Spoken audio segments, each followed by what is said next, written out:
Պարոն վարչապետ, դուք արձագանքեցիք թրիփ ծրագրի հետ կապված Ռոբերտ Քոչարյանի որոշ գնահատականներին, բայց ես կուզեի մի փոքր մասով էլ մեկնաբանեիք, այնտեղ նաև ասվում է, պնդում է ինքը, որ Միացյալ Նահանգների շահը, այստեղ տնտեսական շահը 0 է եւ Միացյալ Նահանգների նպատակը Իրանի սահմանի վերահսկողությունն է, սրա հետ կապված կուզեի արձագանքեիք եւ թրիփի հետ կապված դուք ասացիք, որ նրա պատկերացումները հնացած են, կարծես թե նախագծով արդեն կա հնարավորություն երրորդ կողմի ներգրավման փոխադարձ համաձայնությամբ։ Հիմա ձեր այդ արձագանքը վերաբերվում էր կոնկրետ Ռուսաստանի եւ Չինաստանի ներգրավմանը, թե այստեղ կուզեի ասեիք, էլի ամեն դեպքում այնտեղ տեղ է թողնված այլ ուժերի ներգրավման, այս հեռանկարի հետ կապված նաեւ ձեր մեկնաբանությունը փաստաթղթերը հրապարակված է եւ օգոստոսի 8-ի նույնիսկ եթե թրիփի իրագործման շրջանակը հրապարակված, ստորագրված, ընդունված եւ հրապարակված չլիներ, բայց հրապարակված է, բարձ կլիներ, որ Հայաստանի Հանրապետության ինքնիշխան որևէ գործառույթի արտապատվիրակումը բացառում է այդ շրջանակը։ Այսօր է, որ Հայաստանի Հանրապետության պետական սահմանը չի գտնվում Հայաստանի Հանրապետության լիարժեք տիրապետության ներքո, բայց մենք նաև համաձայն մեր գործող պայմանագրերի նաև քայլեր ենք անում եւ միջնաժամկետում ենթադրվում է, որ Հայաստանի սահմանները, ինչպես անցակետերը կլինեն Հայաստանի ինստիտուտների վերահսկողության ներքո եւ այդ գործառույթի որևէ արտապատվիրակում բացառվում է եւ դա արդեն գրվել է եւ հրապարակվել է Հայաստանի եւ Միացյալ Նահանգների կառավարությունների կողմից ընդունված փաստաթղթում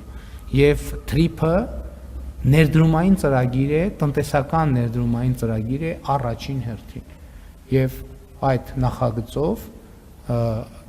բազմամիլիոն 100 միլիոնների ներդրումներ են լինելու Հայաստանի Հանրապետությունում։ Ինչ վերաբերում է Ռուսաստանին եւ Չինաստանին, մենք շատ սերտ գործակցում ենք թե Ռուսաստանի, թե Չինաստանի հետ։ Մենք Չինաստանի հետ, եթե չի նկատվել, ռազմավարական երկխոսություն ենք սահմանել նախորդ տարվա օգոստոսին, սեպտեմբերին Չինաստան կատարած իմ այցի արդյունքներով եւ այդ փաստաթուղթը ընդունվել է Չինաստանի նախագահ Սի Ցզինպինի հետ իմ ունեցած երկկողմ հանդիպման արդյունքներով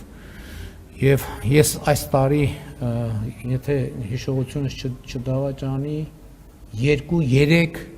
երկկողմ հանդիպում եմ ունեցել Ռուսաստանի Դաշնության նախագահի հետ, մենք մեր հարաբերությունները բոլոր ուղղություններով զարգացնում ենք։ Թրիփը ներդրումային խոշոր ծրագիր է, որը իհարկե անվտանգային խոշոր երաշխիքներ է բերելու իր հետ։ Գիտեք, Ամերիկայի նման պետությունը, որը ամբողջությամբ կառուցված է տնտեսական տրամաբանության վրա, եւ դա շատ լավ է, մենք էլ ենք ուզում մեր հայցակարգային փաստաթղթերում եւ ես էլ ասել եմ, Հայաստանի Հանրապետության պետական շահը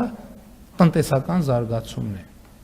Ոնց կարա Միացյալ Նահանգները տնտեսական շահ չունենա։ Դուք չեք հետևում քաղաքականություններին նախագահ Տրամպի։ Բոլոր իր որոշումները ունեն տնտեսական հիմնավորում, որովհետև Միացյալ Նահանգների տնտեսական զարգացումը, բարեկեցությունը